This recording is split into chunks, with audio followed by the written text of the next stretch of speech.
누가 이 일을 감당하리요? 누가 이 일을 감당하리요? 라는 제목으로 말씀 전하겠습니다. 바울은 이 고린도 교회에 대한 스라린 이 방문 이후에 일명 이 눈물의 편지라고 불리지는 그런 편지를 써서 이 디도의 손에 들려서 고린도 이 교회로 보내게 됩니다. 고린도 교회 안에 여러 가지 문제가 일어나서 그 문제를 해결하기 위해서 디모데를 보내고 이 디모데의 손에 이 고린도 전서를 들려 보내게 되는데, 디모데가 고린도 교회를 방문하고 난 이후에 문제를 해결하고 돌아온 것이 아니라 고린도 교회 안에 문제가 더 심각하게 되었던 것이죠. 그래서 바울이 직접 이 고린도 교회를 이렇게 방문하게 되는데, 고린도 교회를 방문했을 때에 당연히 바울 사도는 바울이 개척해서 세운 교회이기 때문에 고린도 교인들이 자신을 따뜻하게 맞아줄 것이고, 또 자신이 사도의 권위로서 이 말을 하게 되면 자신의 말을 당연히 들을 것이다 라는 그런 생각을 가지고 이 고린도 교회를 방문했지만, 오히려 고린도 교인들 중에 이 바울을 대적하는 그런 사람들이 있었고, 심지어는 고린도 교인들 중에 한 사람도 자신의 편에 들어서는 그런 사람이 없는 그런 이 가슴 아픈 그런 이 방문을 하게 되었던 것이죠. 그 일 때문에 이 급히 다시 에베소로 돌아오게 되고, 에베소로 돌아온 이후에 자신의 고린도 교인들에 대한 그러한 이 마음, 그리고 고린도 교회 안에서 일어나고 있는 이런 잘못된 그러한 일들에 대해서 이 안타까운 마음을 가지고 이 편지를 쓰게 되는데, 바로 그 편지가 바로 눈물의 편지입니다. 이 눈물의 편지를 이 디도의 손에 들려서 다시 고린도 교회로 보내게 되었던 것입니다. 그 편지의 내용은 그 자신의 이 사도직에 대해서 대적하는 그러한 자들에 대해서 고린도 교회에서 그 치리하도록, 즉 징계하도록 하는 그 내용과, 그리고 교회의 거룩성, 즉 순수성을 해치는 자들에 대해서 치리하라는 그런 문제에 대한 내용을 기록해서 디도의 손에 보내게 되었던 것입니다. 아마 이 바울은 이 편지를 보내고 난 이후에 바울은 이 드로아 지역으로 이 전도 여행을 떠나게 되었습니다. 이 드로아에서 아마 바울은 이 디도를 만나기로 약속했던 것으로 우리가 생각할 수 있는데, 이 12절, 이 13절 말씀해 보시면, 내가 그리스도의 복음을 위하여 드로아에 이르매 주 안에서 문이 내게 열렸으되 내가 내 형제 디도를 만나지 못함으로 내 심령이 편하지 못하여 그들을 작별하고 마게도냐로 갔노라 라고 말씀하고 있다는 것이죠. 그러니까 바울이 이 디도를 이 가슴 아픈 그러한 이 눈물의 이 편지를 손에 들려서 고린도 교회를 보내면서 이 드로아라는 이 지중해 이 바다와 이 붙어 있는 이 드로아라는 이 지역에서 이 디도를 이렇게 만나기로 약속하였던 것입니다. 그래서 이 디도를 보내고 난 이후에 이 어느 정도 이 시간이 흐른 그 시점에 바울이 이 드로아라는 곳으로 이 디도를 만나기 위해서 갔던 것입니다. 그런데 그곳에 도착했을 때에 이 하나님의 역사가 일어났습니다. 무엇입니까? 바로 이 복음을 받아들일 수 있는 그런 많은 사람들이 기다리고 있었던 것이죠. 즉 바울이 이 복음을 전할 때마다 그곳에서 이 복음을 받아들이고 예수를 믿는 그러한 이런 역사가 이렇게 나타나게 되었던 것입니다. 그런데도 불구하고 이 바울의 마음이 너무나 이 편하지 못한 그런 상황 가운데 있었던 것입니다. 그 이유는 무엇이냐면 디도를 빨리 만나서 고린도 교회에서 일어나는 문제가 정리가 되었는지 어떻게 되었는지 거기에 대한 이 궁금증 때문에 이 자신의 마음이 너무나 이 편하지 못한 그런 상황 가운데 있는 것을 알 수가 있습니다. 그것을 이 13절 말씀해 보시니까 내 심령이 편하지 못하다라고 이렇게 말을 하고 있다는 것이죠. 여기 내 심령이라는 이 말은 그 자신의 이 영혼이 이 극심한 염려와 이 불안한 그러한 상태에 사로잡혀 있는 그러한 이 상황을 이렇게 표현하는 그러한 단어가 바로 내 심령이 편하지 못하다라는 그러한 말로 표현하고 있다는 것입니다.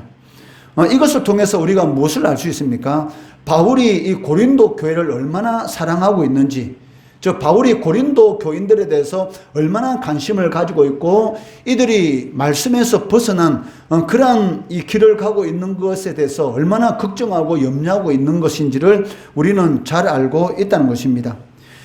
드로아에서 이 디도를 만나기로 하였는데 이 디도를 만나지 못함으로 인해서 이 복음을 전할 수 있는 그 기회가 이렇게 열려 있는데도 불구하고 결국은 자신의 이 마음의 이 불안한 그런 상황 때문에 결국은 자신이 전도한 사람들과 이 드로아에서 작별을 하고 이 마케도냐로 건너가게 됩니다. 그 이유는 조금이라도 더 일찍 이 디도를 만나고 싶은 그러한 이 마음 때문에 이 드로아에서 이 마케도냐로 이 배를 타고 건너가게 되었던 것입니다.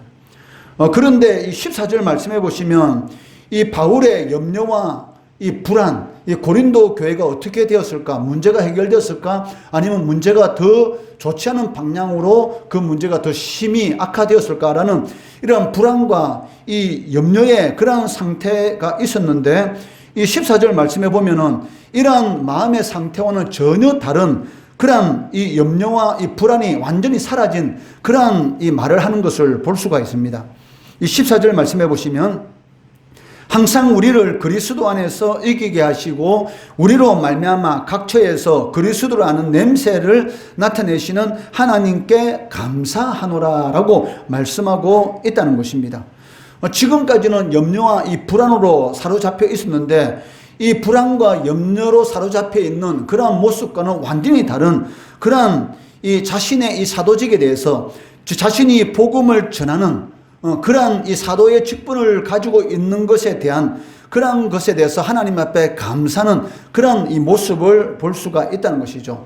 내가 사도직을 가지고 이런 믿지 않는 그러한 자들에게 복음을 전함으로 인해서 그들이 그리스도를 아는 냄새를 맡게 되는 것, 그를 통해서 구원받게 되는 이 사도직에 대해서 하나님 앞에 감격하면서 감사하고 있다는 것입니다. 이 14절 말씀을 통해서 우리가 짐작할 수 있는 것은 이 마케도냐로 건너가서 거기서 이 디도를 만나게 되었고 디도를 통해서 고린도 교회에 대한 이런 소식을 듣게 됐는데 그 소식이 어떤 소식이었습니까? 바로 바울이 이 고린도 교인들을 얼마나 사랑하는지, 그리고 자신이 이 고린도 교회에 일어나고 있는 이런 잘못된 그런 일들에 대해서 얼마나 마음을 아파하는지, 거기에 대한 이 편지를 보고 나서 고린도 교인들이 자신의 잘못을 깨닫고 회개하고 그리고 바울의 사도직에 대해서 대적하는 그런 사람들을 징계하고 그리고 이런 잘못된 이 교회의 거룩성을 상실한 해치는 그런 사람들에 대해서 치리한 그러한 이 소식을 듣게 된 것이죠. 그리고 고린도 교인들이 바울 사도를 사랑하는 그러한 마음이 다시 회복되었다는, 고린도 교인들도 바울 사도를 너무나 사랑하고 있다는 그런 소식을 들음으로 인해서 바울이 이런 염려와 불안이 완전히 해소되고 이제는 하나님 앞에 온전히 감사하며 영광을 돌리는 그러한 모습을 우리가 이 14절에서 볼 수가 있고, 또 고린도서 7장 6절 7절 말씀해 보시면 그러한 내용이 기록되어 있습니다. 고린도서 7장 6절 7절 말씀해 보시면 그러나 낙심한 자들을 위로하시는 하나님이 디도가 옴으로 우리를 위로하셨으니 그가 온 것뿐 아니요 오직 그가 너희에게서 받은 그 위로로 위로하고 너희의 사모함과 애통함과 나를 위하여 열심히 있는 것을 우리에게 보고함으로 나를 더욱 기쁘게 하였느니라 라고 말씀하고 있다는 것이죠. 저 고린도 교인들이 이 바울 사도를 사랑하고 사모하고 그리고 바울 사도가 아파하는 거기에 대해서 같이 애통하고 그리고 바울 사도에 대한 열심, 이것이 다시 회복되었다라는 그러한 소식을 듣고 바울 사도가 너무 기쁘다라고 말을 하고 있다는 것입니다. 그 한글 성경에 보시면 이 하나님께 감사한다라는 말이 제일 뒤에 기록되어 있는데 이 원래 이 헬라어, 그러니까 원래 이 헬라어 원문으로 이 내용을 보게 되면 그러나 하나님께 감사노라라는 이 문장이 제일 마지막에 기록되어 있습니다. 그러니 제일 처음에 이렇게 나오고 있다는 것이죠. 그러니까 바울 사도리 그러나 하나님께 감사노라라고 하면서 무엇을 감사하는가, 거기에 대해서 이 두 가지로 14절에서 말씀하고 있는 것을 알 수가 있습니다. 즉 첫 번째는 하나님은 성도들로 하여금 반드시 이기게 하신다.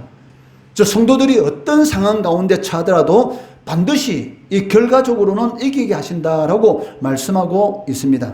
그 14절 초반절에 보시면 항상 우리를 그리스도 안에서 이기게 하시고, 여기서 우리가 주목해야 할 단어가 무엇입니까? 항상이라는 단어죠. 어쩌다가 한 번씩 이기게 하시는 것이 아니라 항상, 즉 환경에 상관없이 언제든지 늘 항상 하나님께서 성도들과 함께 하심으로 반드시 이기게 하신다라고 말씀하고 있다는 것입니다. 여러분들이 신앙생활 하다 보면 또 이 세상을 살아가다 보면 낙심할 때도 있고 실망할 때도 있지 않습니까? 그렇지만 그러한 실망과 낙심이라는 것은 하나님께서 허락하신 것이죠. 그렇지만 하나님께서 그러한 일을 허락하실 때는 분명히 어떤 목적이 있습니다. 즉 여러분들에게 더 좋은 것을 주기 위한 그런 목적이 있다는 것이죠. 그렇기 때문에 낙심하고 실망할 수밖에 없는 그런 상황 가운데 있다 할지라도 낙심하지 말라는 것이죠. 왜? 그 뒤에 더 좋은 것을 예배해 놓으신 하나님의 그 뜻, 하나님의 섭리를 믿음으로 바라보라는 것입니다. 이것을 항상 우리를 그리스도 안에서 이기게 하신다. 내가 왜 하나님 앞에 감사하게 할 줄 아느냐? 내가 물론 너를 방문했을 때에 너무나 가슴 아픈 그런 일을 당했고 그리고 눈물로서 호소하는 편지를 보냈지만 사실은 하나님께서 그런 일들을 통해서 이렇게 이기게 하시는 그 하나님 앞에 항상 감사한다라고 말씀하고 있다는 것이죠. 이사야 43장 2절 말씀해 보시면 내가 물 가운데로 지날 때에 내가 너와 함께 할 것이라 강을 건널 때에 물이 너를 침몰하지 못할 것이며 내가 불 가운데로 지날 때에 타지도 아니할 것이요 불꽃이 너를 사르지도 못하려니 대저 나는 여호와 내 하나님이다. 즉 이 물이 너를 빠뜨리지 못하고 불이 너를 태우지 못한다. 이 말이 무슨 말입니까? 아무리 극도의 어려운 환경 가운데서도 하나님을 진심으로 믿는 사람들은 낙심하지 않는다. 7번 넘어지더라도 8번 일어나게 하시는 하나님의 능력이 그 사람의 삶 가운데 임한다는 것이죠. 소망이 없는 사람들은 극단의 선택을 합니다. 이제는 더 이상 소망이 없어. 스스로 목숨을 끊는 그런 극단의 이런 선택을 하지만 예수 믿는 사람들은 극단의 선택을 할 수가 없죠. 왜? 소망이 있기 때문에. 7번 넘어진다 하더라도 8번 일어나게 하시는, 이기게 하시는 하나님의 능력이 우리와 항상 함께 하기 때문에 그것이 가능하다는 것이죠. 그렇기 때문에 다윗은 사망의 음침한 골짜기, 저 죽음의 골짜기를 걸어간다 할지라도 두렵지 않다. 왜? 하나님께서 나와 함께 하심으로 주의 지팡이와 막대기가 나를 지키시기 때문에 두렵지 않다라고 고백하는 것을 볼 수가 있습니다.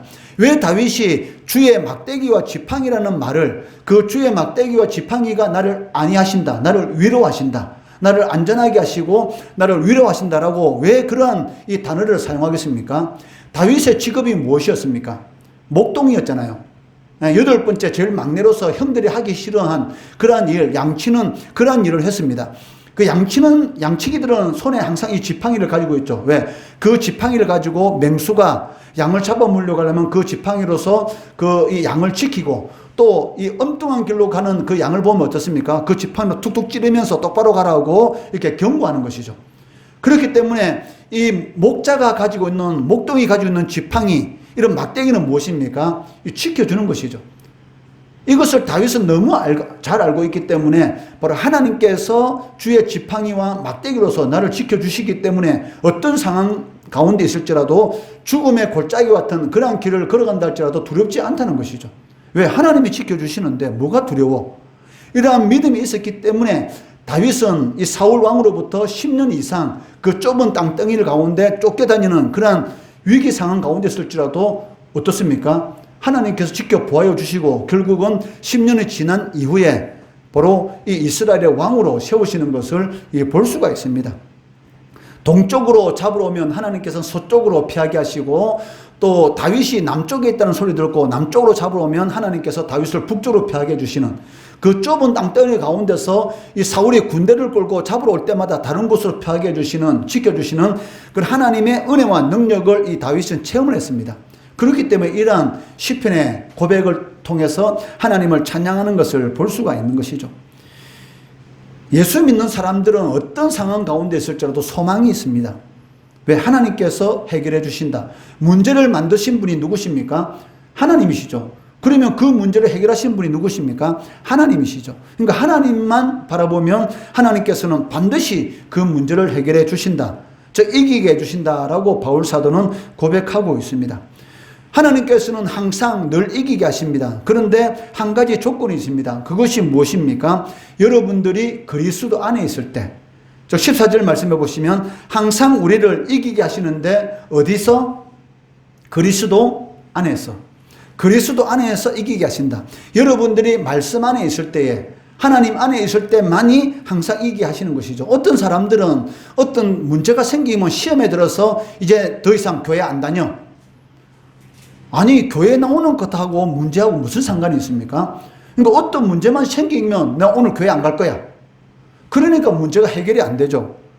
문제는 어디서 해결됩니까? 그리스도 안에 있을 때, 하나님 안에 있을 때만이 문제를 해결할 수 있습니다. 그런데 자꾸 어떤 문제가 생기면 하나님이 나에게 어떻게 이렇게 할 수가 있느냐 하면서 나 이제 교회 안 갈 거야.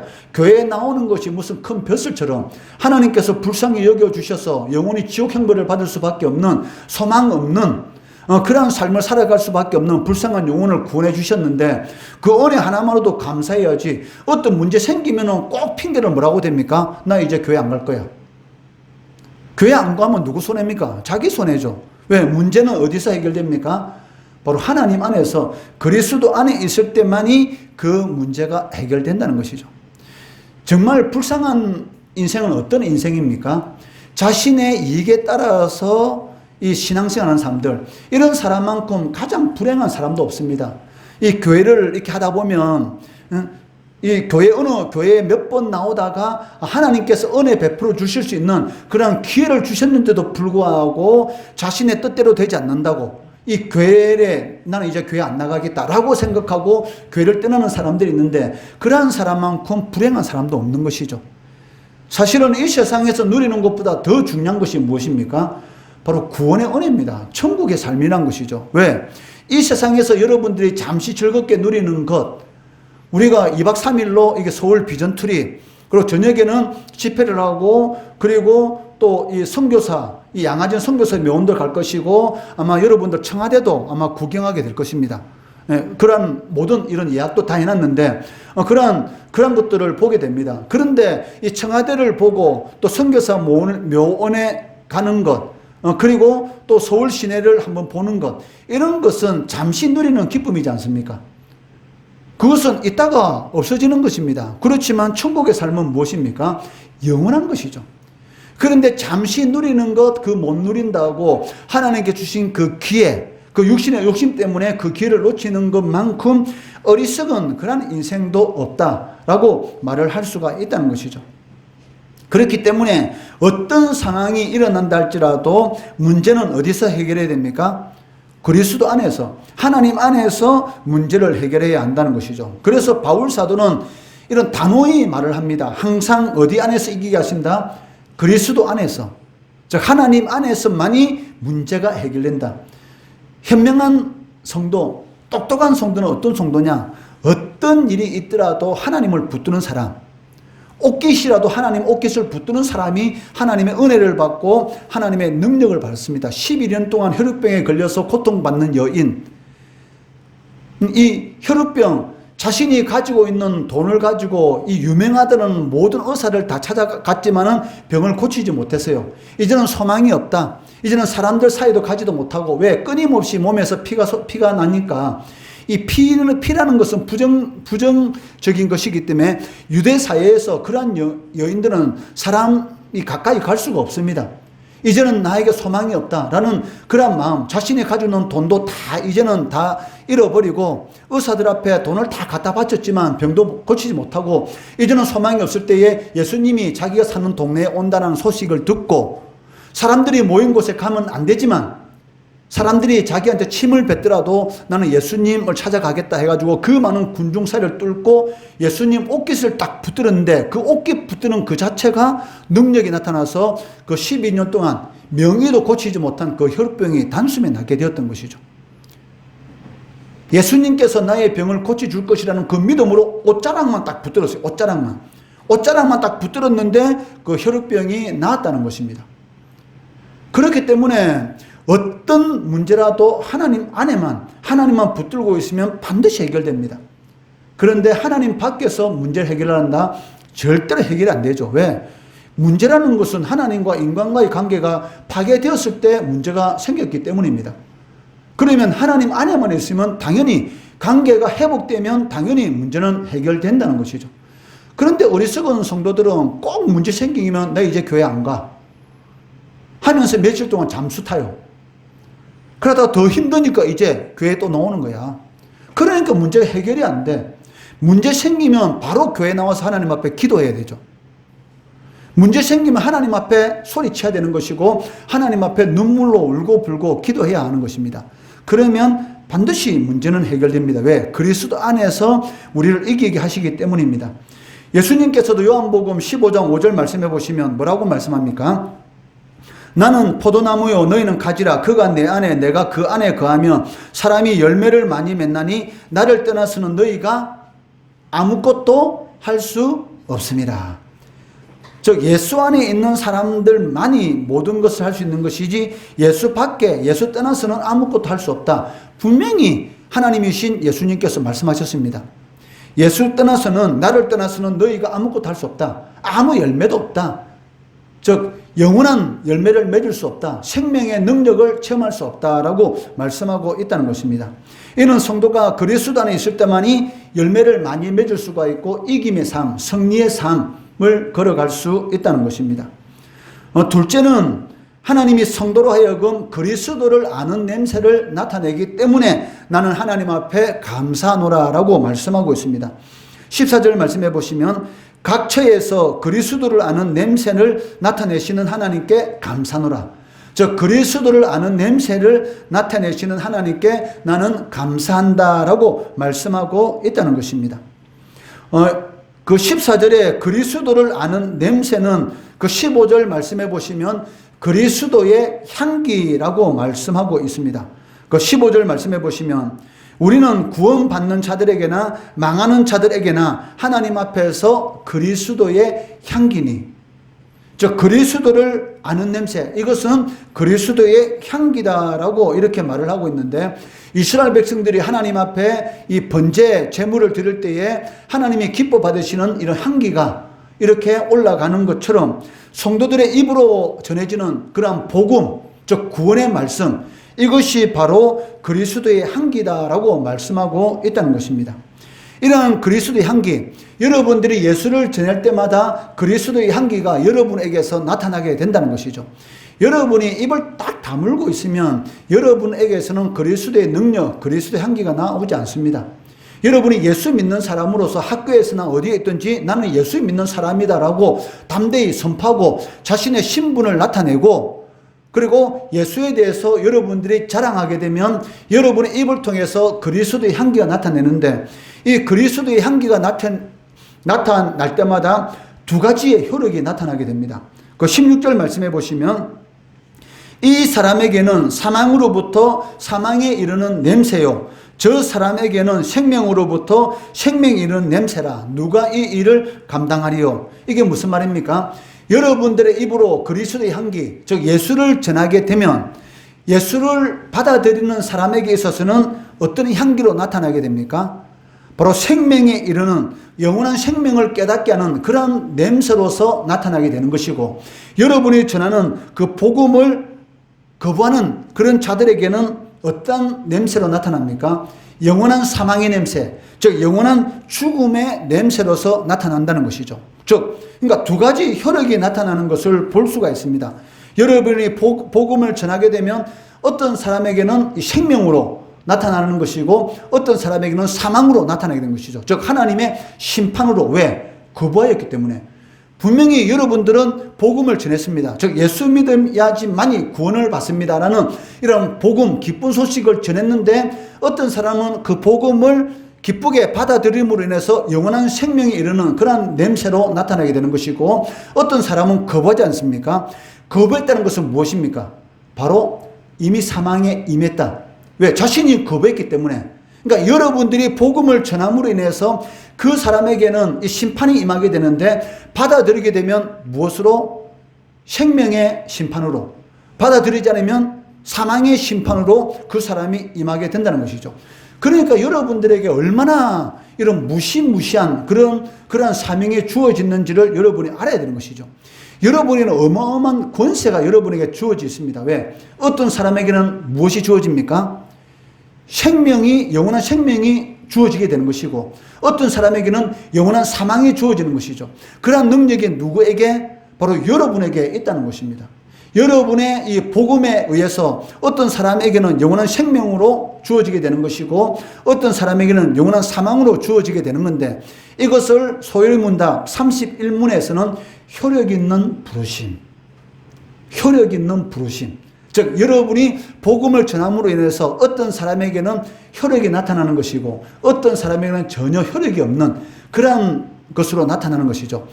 효력 있는 부르심의 능력이 나타나는 사람은 영원한 생명으로 이르는 그런 냄새로서의 능력이 나타나게 되는 것이고, 효력 없는 그런 부르심의 영향이 나타나는 사람에게는 영원한 사망의 냄새로서 임하게 된다는 것입니다. 즉 그리스도인은 생명의 냄새와 죽음의 냄새를 동시에 뿜어낸다는 것이죠. 이는 그리스도인들이 복음을 전할 때에 하나님을 만난 자들에게는 너무나 즐겁고 기쁘게 하는 그러한 냄새로서 나타나게 되는 것이고, 하나님을 거부하고 하나님을 대적하는 자들에게는 역겹게 하는 죽음의 그러한 냄새로서 나타나게 된다는 것입니다. 여러분들은 과연 어떤 냄새를 세상에 풍기고 있습니까? 아예 입을 딱 다물고 아무 냄새도 풍기지 못하는 그러한 삶을 살아가고 있는 것은 아닙니까? 예수를 믿지 않는 사람들에게 이 생명의 냄새와 죽음의 냄새를 전혀 피우지 못하는 그러한 삶을 살아가고 있는 것은 아닌지 우리 자신을 한번 돌아봐야 한다는 것입니다. 하나님의 자녀가 되는 그런 권세를 주셨는데도 불구하고 전혀 입을 다물므로 인해서 아무런 냄새도 나타내지 못하는 그러한 삶을 살아가고 있는 것은 아닌지 우리 자신을 돌아봐야 한다는 것입니다. 그리스도인들은 누구나 반드시 생명에 이르게 하는 냄새와 사망에 이르게 하는 그런 냄새를 나타내야 할 그런 사명이 주어졌다는 것입니다. 하나님은 이 시간 우리들에게 이렇게 말씀합니다. 누가 이 일을 감당하리요? 누가 이 일을 감당하리요? 라고 이렇게 말을 할 때에 제가 여기 있사옵니다. 제가 감당하겠습니다. 라는 그러한 고백을 할 수 있어야 된다는 것이죠. 그런데 문제는 누가 이 일을 감당하리요? 라고 하나님께서 우리를 부르셨을 때 제가 감당하겠습니다 라고 자신감 있게 말할 수 있는 사람, 그런 사람은 어떤 사람이겠습니까? 바로 하나님의 은혜를 깨달은 자만이, 하나님께서 나에게 어떤 은혜를 베풀어 주셨는지 그것을 깨달은 자들만이 제가 감당하겠습니다, 제가 여기 있사오니 저를 보내주시옵소서라고 말을 할 수가 있다는 것입니다. 이런 은혜를 깨닫는 바울 사도는 뭐라고 말합니까? 로마서 1장 14절 말씀해 보시면 헬라인이나 야만인이나 지혜 있는 자나 어리석은 자에게 내가 다 뭐다? 빚진 자다. 빚이 있으면 갚아야 하는 것이죠. 빚을 갚지 않으면 어떻게 됐습니까? 감옥에 가는 것이죠. 바울 사도는 항상 빚진 자라는 그런 생각을 가지고 있습니다. 왜? 하나님께서 이 예수 믿는 사람을 잡아서 죽이는데 찬성표를 던지고 또 예수 믿는 사람들을 잡아서 감옥에 가두고 심지어는 이제는 유다 땅에서 예수 믿는 사람을 잡아서 가둘 사람이 없으니까 이제는 저 다마스커스라는 그런 지역까지 찾아가서 예수 믿는 사람들을 잡아오려고 한 사람이 누굽니까? 바로 이 바울 사도였습니다. 그런데 이렇게 하나님 앞에 영원한 죽음을 받을 수밖에 없는 그러한 자신을 이렇게 구원해 주신 그 은혜, 그것이 너무나 자신에게서는 이 빚으로 다가온 것이죠. 내가 이렇게 하나님 앞에 이렇게 큰 빚을 졌는데 내가 어떻게 가만히 있겠느냐 라고 하면서 끊임없이 이 복음을 전하는 것을 볼 수가 있다는 것이죠. 이처럼 하나님께서 우리들에게 베풀어 주신 이 은혜를 진정으로 깨달은 그런 사람들만이 이렇게 복음을 전할 수가 있다는 것입니다. 우리는 하나님께로부터 세상의 그 무엇과도 바꿀 수 없는 크나큰 은혜를 받았습니다. 그 은혜가 무엇입니까? 바로 구원의 은혜인 것이죠. 이것은 세상의 그 무엇으로도 살 수도 없고 세상에 있는 그 무엇과로도 구할 수 없는 것이 바로 구원의 은혜입니다. 바로 이 구원의 은혜는 바로 창세전에 택한 자들에게만이 하나님께 주시는 그 은혜라는 것이죠. 이 빚은 여러분들이 무엇으로도 갚을 수가 없습니다. 그래서 성경은 이 은혜, 이것에 대해서 뭐라고 말합니까? 바로 은혜라는 이 단어를 사용하고 있다는 것이죠. 그렇지만 우리가 하나님께서 베풀어 주신 이 은혜에 감사할 수 있는 그 기름이 있습니다. 그것이 무엇입니까? 바로 하나님께서 우리들에게 베풀어 주신 이 아름다운 덕, 이 그리스도 이 한계를 바라는 것이죠. 나타내는 것입니다. 이것을 나타낼 때에 바로 하나님의 살아계심이 증거되는 것이죠. 어떤 자들에게는 생명에 이르는 그런 냄새로 하나님이 살아계시다라는 것을 증거되는 것이고, 또 하나님을 대적하는 자들에게는 사망에 이르는 냄새로, 즉 심판의 냄새로서 하나님이 살아계시다라는 것을 증거되는 것입니다. 그렇기 때문에 하나님께서 여러분들에게 누가 이 일을 감당하겠느냐라고 말씀하실 때에 여러분들이 뭐라고 대답해야 됩니까? 제가 감당하겠습니다. 저를 보내주시옵소서라고 하나님 앞에 고백해야 하는 것입니다.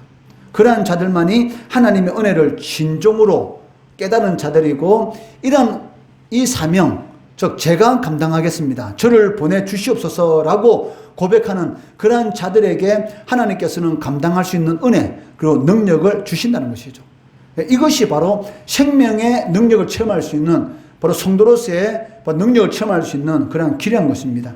이러한 하나님의 은혜와 능력을 삶 가운데 체험할 수 있는, 제가 감당하겠습니다라는 고백을 통해서, 그 입을 통해서 영혼이 구원받고, 또 그 영혼들이 하나님 안에서 이 자라가는 그 모습을 통해서 하나님께 영광 돌리기를 원하는 성도 되시기를 주의 이름으로 축원합니다.